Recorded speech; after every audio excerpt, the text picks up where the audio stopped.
third parent. Posted by Elias Witherow. My name is Matt, and my childhood wasn't normal. Not by any stretch of the word.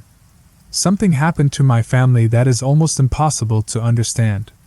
But I'm going to try my best to explain those 5 years. 5 years of my life I spent in terror. 5 years we all lived in fear. 5 years we'll never get back.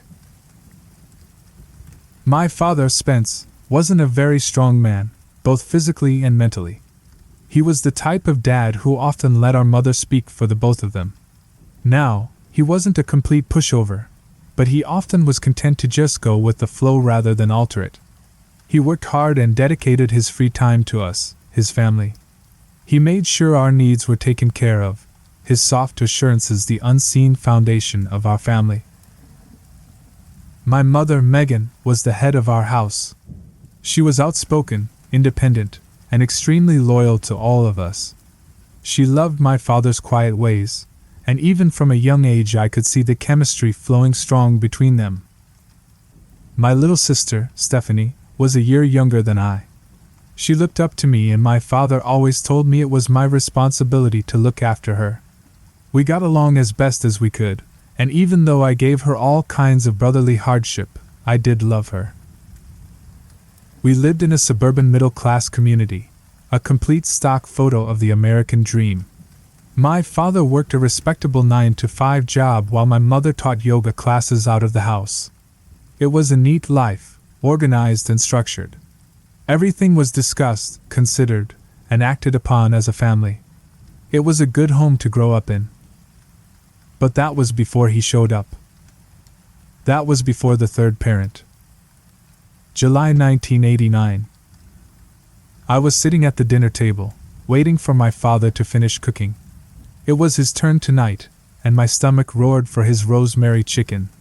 My sister, Stephanie, lay on her stomach in the living room coloring. Her golden blonde hair fell across her shoulders in waves, and she looked up at me, smiling. She extended what she had been working on, and I nodded, completely unimpressed. She sniffed at me and continued her sketch. My mother walked into the kitchen, pulling her hair back from her freshly showered face. "Everyone gone?" my father asked from the stove. My mother nodded. "Yes, Spence, the house is ours again. It's so much better teaching yoga in the basement, so much cooler. I'm glad we finished the basement over the winter. My clients are relieved as well. It's a scorcher out there today. Mom, can you sit down so we can eat?" I begged from my spot at the table. My mother turned to me and laughed. "Matt, the hungriest 6-year-old this side of the Mississippi. Why don't you ask your dad to hurry up? He's the one cooking." I placed my forehead on the table's lip. "Dewawad, I'm going to die." Stephanie looked up from her coloring book. "Matt, don't be crazy." "You're crazy," I muttered, not looking up. "New UHHH," she said, sticking her tongue out at me. All right, my father said, turning from the stove. In his hands he held a steaming platter of chicken. "Come sit down, Steph. The food is ready," I ordered my sister, the sight of the seasoned meat causing me to salivate. As she pulled herself up from the floor, my mother taking a place beside me, we all froze as someone knocked on the front door. My mother and father exchanged puzzled looks. My dad placed the food down on the table and told us all to hold on a minute. Groaning, I watched him walk to the front door.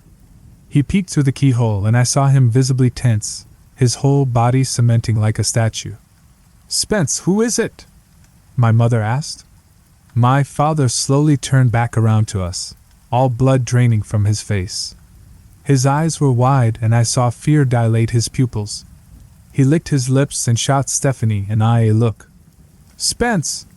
my mom pressed, her face contorting with concern. "No. This can't happen, not again," I heard my father whisper, staring off into the middle distance. The door shook as another series of knocks echoed throughout the house. My mom stood, her voice cracking with contagious fear. "Spence, who is it? What's going on?" "I'm so sorry," my father mumbled, clutching his stomach, his face a pale sheet. "I have to let him in." Before any of us could say anything else, my dad turned and opened the door. Dying sunlight blinded me and I squinted to see who our unannounced visitor was. "Hi, I'm Tommy Taffy. It's good to see you again, Spence." I watched as my father slowly backed away from the open door. A man entered our house and shut the door behind him. My young mind tried to make sense of what I was seeing, but even at that young age, I knew something wasn't right with this unexpected guest. He was about 6 foot, and had a shock of golden hair cut tight along his scalp. He wore khaki shorts and a white t-shirt that said, "H.I." in red cartoon font. But that wasn't what caught my eye. It was his skin. It was completely devoid of pores, a perfectly smooth, creamy texture that looked almost like soft plastic. His face was a pool of gentle pink, his mouth a cheerful cut along his cheeks revealing a white strip of teeth, but they weren't teeth. It was just a smooth, edgeless row, like he had a mouth guard on. His nose was just a slight rise out of his face, like a doll void of nostrils. And his eyes. His eyes were twin puddles of sparkling blue, shining out at us from his flawless, eerie face. They were wide, like he was in a constant state of surprise, and they shifted around the room to look at us in quick, jarring motion. His smile widened, and he raised a flawless hand to us at the table. "Hi, I'm Tommy Taffy. It's good to meet you." I noticed he didn't have any fingernails or skin defects. No wrinkles or bruises, nothing. It was like he was a living, talking, human-sized doll. "Spence," my mother croaked, recognition blooming in her eyes. "It's going to be okay, Megan," my father said, voice shaking. "Let's just be polite to our new guest, okay?" The man, Tommy, cocked his head towards my father. He-he-he'd. My dad took a step back, raising his hands. "I mean our new friend." The frozen smile never left Tommy's molded face. He-he-he'd. There was no humor in his strange laugh. It sounded like he was clearing his throat, or imitating a really bad chuckle. It was too pronounced, each syllable sounding too deliberate. My father forced a smile onto his face. "I meant..." He looked desperately at my mother, who offered him no help, her body frozen in absolute fear. "I meant, meet your new parent, kids." Stephanie, who was standing by our mother, frowned. "He's not our dad, you are. And why does he look so funny?" "Stephanie," my mother hissed, gripping my sister's shoulder. Tommy laughed and walked forward to crouch in front of Stephanie. "It's not nice to make fun of people who look different, is it?" My sister looked at her feet, blushing. Tommy tasseled her hair. "It's okay. Buck up, kiddo. We're going to get along just fine. I'm going to help your parents raise you. It's a big job being a mommy and a daddy. Sometimes, mommy and daddies need help." Tommy turned to my parents, that ever-present plastic smile stretching his face. "I help their mommy and daddies raise them. Isn't that right, Spence? Megan?" Megan pulled Stephanie away as my father nodded nervously. That's right, kids, he did." Tommy smiled and turned to me. I was still sitting at the table, taking the odd scene in. I didn't understand what was happening, didn't know who this weird-looking man was or what he wanted. What he was saying didn't make sense, but my parents seemed to know him, so I kept my speculations to myself. "And you must be Matt," Tommy said, walking over to me. I didn't look at him, training my eyes to stare at my empty plate. I suddenly wasn't hungry anymore. I could feel the strange man beside me, his presence filling my head. I licked my lips and felt my heart begin to race. I didn't like this intruder. Something about him felt dangerous. Tommy walked behind me, chuckling, his hands sliding over my slender shoulders. "Oh, it looks like we have a shy one. That's okay. I'll help him with that," he said to my parents. His fingers dug into my skin and I winced, but kept my mouth shut. "Don't touch him," my mother hissed, eyes going wide. Tommy looked up at her, mouth stretched. He. My dad outstretched his hand, alarmed. Don't be so rude, Megan. Tommy continued to stare at my mother, who nervously lowered her eyes. Are you staying for dinner? Stephanie suddenly asked, breaking the tense silence. The eerie doll man let go of my shoulders, one of his hands sliding across my cheek and into my hair. Oh yes. I'll be here for quite a while. And that was how Tommy Taffy entered our lives. At 6 years old, I didn't know any better than to seriously question what was happening. Even though my parents acted unsettled at his arrival, their constant assurances that he was a friend pushed away any lingering doubt I had. As the days turned into weeks, I began to grow accustomed to Tommy's presence in our house. My initial fear slowly receded to wary caution. I soon learned that Tommy didn't like company. Whenever my mother had her yoga classes, Tommy would pull her off into a corner and whisper something to her. I would watch all this with silent eyes. I would see my mother's face grow pale and she would nod, whispering back unknown assurances. Then Tommy would turn, that ever-present smile plastered on his face, and walk upstairs until the class was over.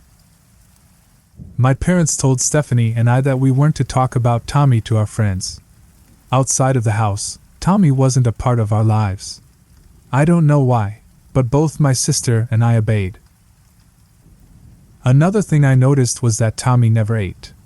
He would sit at the table with us, but never partook in the meal. Stephanie asked him once if he was ever hungry, and Tommy just smiled at her silently and stroked her head. During the evenings, he would gather our family into the living room and give us a short lesson on how to be a good person. My parents never spoke during these talks, just sat next to us, nodding. Tommy told us not to make fun of others, to love our friends and enemies, and always help those in need.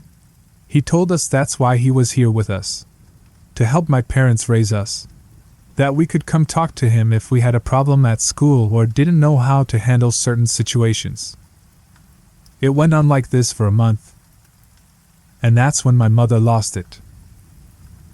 August 1989. My father had just arrived home from work, and I was sitting at the kitchen table doing my homework. My mother was cooking dinner and Stephanie was practicing her dance for an upcoming school play. She was going to be a ballerina and had 3 weeks to learn a few simple spins and twirls. She had been diligently practicing over the past few days, but just couldn't get it right. She was young and her temper was getting the better of her. That's when Tommy decided to help her. He had been sitting on the couch watching her when suddenly he rose and stood behind my sister, placing his hands gently over her shoulders. "Let me help, sweetie," he cooed, his voice carrying a cheerful note. My mother spun around from the stove and I saw her visibly tense. She didn't like Tommy touching us. She gripped the wooden spoon in her hand until her knuckles went white, watching as Tommy crouched and cupped Stephanie's body with his. He took her hands in his from behind and guided her arms and waist, his cheek pressing gently against my sister's. "Tommy, let her learn on her own," my mother said, her voice shaking. Tommy didn't even look at her, just kept guiding my sister. I could hear my father coming down the stairs, freshly changed from a day at the office. Tommy spun my sister and for the first time, she nailed the twirl, her little feet twisting her body in a complete circle. Tommy clapped his hands once and then leaned down and kissed Stephanie on the cheek. "Good girl." "Don't do that," my mother shrieked, dropping the spoon, her face draining of blood. I jumped in my seat at the table and swallowed hard. I didn't know why my mom was getting so upset. He was just helping her. I also knew, deep down, that it was a bad idea to yell at the new member of our family. It was the gut instinct of a child, a gentle warning that rumbled in my head. Tommy stood. He. My father was standing at the foot of the stairs now, frozen, unsure what to make of the confrontation. "Megan, what's wrong?" he asked. My mother's eyes never left Tommy. "Spence, I can't do this anymore. I can't keep pretending everything is all right. We know what this monster is. We know what he did to our town all those years ago. I want him out of our house." My father's eyes went wide, panic blooming in his face. "Megan!" He licked his lips, eyes darting back and forth at all of us. "Don't be rude. Tommy has been a big help." My mom grit her teeth. "Stop that. Stop pretending we want him here. I can't watch this happen. I want him out." Very slowly, Tommy walked into the kitchen and stood in front of my mother. He looked down at her, his perfect blue eyes shining like crystal moons. His voice was like frozen silk. "Megan, would you come down into the basement with me? I need to have a few words with you." My mother took a step back. "Get away from me. Get away from my family. You're not welcome here anymore." She turned desperate eyes to my father. "Spence, do something." My dad raised his hands in a gesture of helplessness. I could see he was terrified. Stephanie was watching from the living room, her lip quivering, eyes watering. I suddenly wanted to go comfort her, but I felt glued to my chair. "Come on now, Megan, just a quick word." "Fuck you," my mother spat. I gasped, heart dropping into my stomach. I had never heard my mother swear before, and it scared me stiff. Suddenly, Tommy grabbed my mother by the back of the neck, the smile never leaving his face, and yanked her to the basement door. "Spence, stop him! Help me!" My mother screamed, helplessly trying to remove Tommy's iron grip from her. Tommy shot my dad a look that froze him where he stood. "I am sorry, Megan. We need to do what he says," he cried. Stephanie was now openly crying, hands at her sides, tears running down her face. I felt sick as I watched Tommy open the basement door and dragged my mother down into the darkness. The door slammed closed behind them. It was silent for a few minutes, and then the screams began. I had never heard my mother scream before, and the sound of it shattered me. My father ran into the kitchen and scooped me up into his arms, then snatched up Stephanie in his other one. He marched us upstairs into his bedroom and dumped us on the bed. We sat huddled like that for hours, none of us speaking a word. My mother continued to scream. Finally, long after the sun set, we heard the basement door open. "Mom's sleeping in the basement tonight," Tommy called out. March 1991. 2 years passed. After that night, my mother never resisted or talked back to Tommy again. When she came out of the basement the following morning, I expected to see her covered in bruises and blood. But I could see no visible signs of violence. I was too young to understand what had happened, why my mother now walked with a limp and would for the rest of her life. She didn't speak to my father for a month, and even then it was just enough to get by. I noticed my father crying a lot during those 2 years.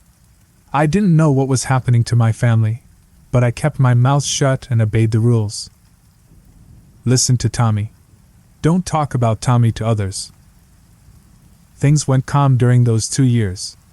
Tommy continued to give us life lessons and be a part of our home. No one but my family knew he was living with us. He was our secret, the dark star that hung above our heads. I learned to smile around Tommy, as did my sister. If he thought we were happy, he seemed more relaxed. But that night my mother challenged him. That changed something. Every couple months, Tommy would assert his authority over my parents. He would test them, stretch the limits of their patience and nerves.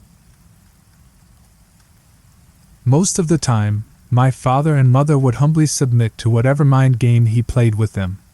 Most of the time he would do or say something to Stephanie or myself. It always made me uncomfortable. Sometimes he would have us sit on his lap while he stroked our hair. Sometimes he'd sing strange songs to my sister about love. Sometimes he would make us take a bath together while he watched. I always put on a brave face during these times. Stephanie was young still, so she wasn't as bothered as I was. It was uncomfortable, and I would look to my parents for guidance. With pale faces they nod silently, and I continued in whatever activity we were forced into doing. It was in the early part of 1991 when the next awful thing happened to my family. Tommy pushed the limits once again. I rubbed sleep from my eyes and looked at my race car clock on the wall. The glow in the dark hands read 2 a.m. I could hear something in the hallway outside my room. It sounded like someone crying. Where was Tommy? I checked the dark corners of my room to make sure he wasn't there, watching me sleep. When I was assured he wasn't, I pulled the covers away and slipped to the floor. I crept to my door and looked out into the darkness. I could see a figure sitting on the floor by my sister's closed door. A person. I squinted in the black and realized it was my father with his hands over his face. He was sobbing, his back against the wall. "Dad?" I whispered. My father looked up and immediately shooed me back into my room. I just stood there as my eyes adjusted to the night. My father's face was a mess of blood and bruises. "Go back to bed, Matt, please," he cried. I took a hesitant step out into the hallway. "Dad, what happened to your face? What's going on? Did Tommy do that?" My father's eyes went wide and he shushed me. No, of course not. Don't say such things. Tommy he's here to help us be a better family." I walked closer to my dad and froze as I passed my sister's door. I could hear muffled cries from inside. I could hear fear. "Dad," I whispered, pointing to the door. "What's wrong with Steph?" My father wiped a trail of blood from his lips, eyes watering, anguish stretching his features. "Come here, Matt." I crawled into his outstretched arms as something loud banged against the wall from my sister's room. I jumped, and my father curled me up into his chest. I could feel tears drip onto my head as he fought back misery. "Tommy's in there, isn't he?" I said quietly. My dad sniffled. "Yes, son." I looked up into his bloody face. "What did you do, Dad?" My dad tried to smile, but his face wouldn't cooperate. He wanted to do something with your sister I didn't like. I told him no." As he spoke, I realized I could hear my mother crying from the bedroom. My dad cupped his hand under my chin. "We can't say no to Tommy, okay? Remember that." My sister screamed from her bedroom, a shrill, piercing cry that shook me to my soul. I gripped my father's arm. "Why is he here?" I whispered. "Why can't he just go away?" My father was silent a moment, and then he lowered his mouth to my ear. "Listen to me, Matt. This is very important. When you grow up, do not have children. He follows those with children." I shifted in my father's arms as something was dragged across the hardwood floor from the other side of the wall. My father grit his teeth, more tears spilling. "We don't know who he is or what he is. He came to our town when we were little boys and girls, just like you and Stephanie. Your mother and I lived 2 houses down from one another. Tommy infested our street. I don't know how. He was everywhere, always. He'd be at my house, but also across the street, and also at your mother's, all at the same time. I don't know what he wants, what his purpose is. He just showed up one day. He just showed up and wouldn't go away. God knows my father tried." "Is that how Grandpa died?"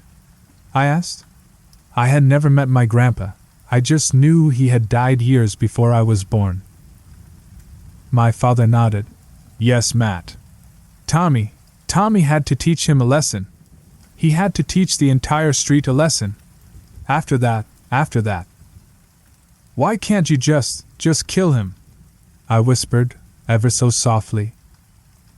My dad brought his mouth closer to my ear, his voice barely audible. "We tried. We tried everything. We burned him, shot him, cut him into pieces, but it never worked. He always came back, knocking at our door. And someone had to pay. Someone always had to pay. If we didn't follow his rules, someone had to pay. Tommy was our secret. He was our invisible monster, hidden from the outside world. Deaths were covered up, abuse was brushed under the rug, because we knew if anyone said a word, Tommy would make it bad for whoever had to face his punishment." I digested all this with the understanding of an 8-year-old, and the only thing I could think to say was, "When is he going away?" My father kissed the top of my head. 3 more years. The bedroom door suddenly opened, and my father jumped, tumbling me out of his arms. Tommy stood in the darkness, his face perfectly composed except he was breathing hard. His plastic-looking face scared me, his 2 blue eyes glowing out of the black. Tommy jabbed a thumb over his shoulder at the now silent bedroom. "She's going to sleep like a log tonight." September 1993. We had 1 year left. 1 more year. I could almost see the desperation in my parents' eyes grow every day, begging the calendar to advance. We were almost through the nightmare. I thought a lot about what my father had told me that horrible night in the hallway. I thought about what he must have gone through as a child. What he must have experienced. I wondered how bad things must have gotten for Tommy to murder my grandfather. I realized now that despite all the awful things Tommy was doing, my father's submission was keeping us alive. His agonized silence kept Tommy's wrath at bay. Looking back, I can't imagine the mental torture he endured during those 5 years. Stephanie didn't talk much after that night in March. I noticed her charismatic personality decline drastically, and suddenly she was an unsmiling, silent child. I don't think she understood what happened to her, and as she grew up, I think her mind slowly began to build a wall, blocking that night out from her mind's eye. My mother and father seemed to be extra compliant that last year. They engaged in Tommy's nighttime lessons with added enthusiasm, and my mother desperately made sure Stephanie and I reacted in ways that made Tommy happy. But I didn't make it out unscathed. Tommy was sure to make his mark on our entire family. I was sitting in my room with the door closed. It was almost dinner time and everyone was downstairs getting ready. I could hear Tommy laughing from the living room. I looked down at the magazine one of my friends at school had given me. It was a Playboy. We had pored over the pages at school, giggling and ogling over the naked women scattered throughout the magazine. I had never seen anything like it. It was my first exposure to that world. It made my heart race in ways I enjoyed, and I felt something weird, but pleasurable stirring inside of me. I had asked my friend if I could borrow the magazine, and he had let me. I adjusted myself on my bed and pored over the nude photos. I couldn't believe women actually let people take pictures of them like this. I felt something stir in my crotch as I turned another page. My heart was racing and I felt hot, my cheeks flush. I was on the last page when I heard something from the doorway. "What you got there, Matt?" I whipped my head up, jumping, the magazine falling to the floor. Tommy was watching me from the door. I hadn't even heard him open it. "And nothing," I mumbled, snatching the Playboy up and shoving it under my pillow. Tommy walked over to me. He. "I didn't hear you come in," I mumbled, blushing. Tommy reached under my pillow and pulled out the magazine. "It's not nice to lie. I've told you that. Why were you lying to me, Matt?" I swallowed hard, heart thundering against my ribcage. "I am sorry. I trailed off miserably as Tommy thumbed through the pages. He glanced down at me. "Do you like this?" I knew I couldn't lie to him again. I nodded, my skin flush, eyes on the floor. Tommy smiled and sat down next to me on the bed, one hand resting on my thigh. "Do these pictures make you feel good?" I didn't look at him as I nodded again. Suddenly Tommy slid his hand over my crotch and gave it a gentle squeeze. "Does it make your penis feel good, Matt?" I jumped, his touch scaring me. He removed his hand and chuckled, his strip of seamless teeth sparkling. Tommy put the magazine down and cupped his hand under my chin. "Do you know how to masturbate, Matt? Has your father told you how to do that?" My breath came in short gasps, his hand cool and smooth against my face. I didn't know what he was talking about, didn't know what he wanted me to say. I just stared at him with helpless eyes. Tommy sighed. "It's probably best he hasn't. It's a sensitive discussion I feel like I should have with you, not him. You're what, 10 now? I nodded, paralyzed. Tommy slowly reached down and grasped my crotch again. Do you want me to show you how to do it? I squirmed under his grip. And no thank you, Tommy. Tommy smiled gently. It's okay to be scared. Growing up is scary. You're going to be such a handsome young man. He stroked my cheek with his other hand, one now on my cheek, the other still grasping my crotch. Have you had your first kiss yet? Tommy, please. I cried, feeling tears begin to form in my eyes. Tommy pushed me back on the bed and I was now staring up at him as he cupped my head in his hand. You don't have to be afraid of growing up, Tommy. There's a lot of good things to look forward to. And just think, when you have children, I'll come help you raise them. It's going to be fun. Let me go, I whispered, openly crying now, his breath hot on my face. Tommy suddenly leaned down and kissed me, his lips engulfing mine. I let out a squeal of panic as I felt his tongue slip into my mouth, his grip tightening around my crotch. His mouth tasted of rotting fruit and decaying meat, a rush of filth that invaded my taste buds. He rolled his lips around mine and then pulled away and whispered, Not going to get hard for me? I just cried, staring up at him with shocked, panicked eyes. Tommy smiled and whispered in my ear, That's okay. He suddenly sat up, releasing me. Come on. Dinner's ready. Shaking, I wiped my face and let him help me off the bed. I wasn't hungry. July 1994. As the days marched closer and closer towards July, my family developed a silent optimistic, a desperate plea to make this all stop. To make it all go away. My mother and father made sure there was no reason for another hard lesson. They bent over backwards for Tommy, begging through clamped teeth that we'd all make it to July without another incident. Only July 3rd, we woke up to find Tommy Taffy was gone. 5 years to the day. We couldn't believe it. He had simply vanished overnight. We checked the entire house, my mother weeping tears of relieved joy that the nightmare was finally over. Overchecking every inch of the house 3 times over, we met in the living room, embracing one another as a family. Tommy had moved on. The sentence was over. My father called out of work, and we went away for 2 weeks to the beach. During those 2 weeks, I kept expecting to wake up with Tommy standing over me, that horrific smile on his face. But he didn't. It was over. My parents did their best to rebuild our family, fill in the cracks that had been made during those long years. And I loved them dearly for it. But some monsters just can't be forgotten. I don't know what Tommy Taffy was or where he came from. I don't think I'll ever know. What was his purpose? Why did he do those awful things to us?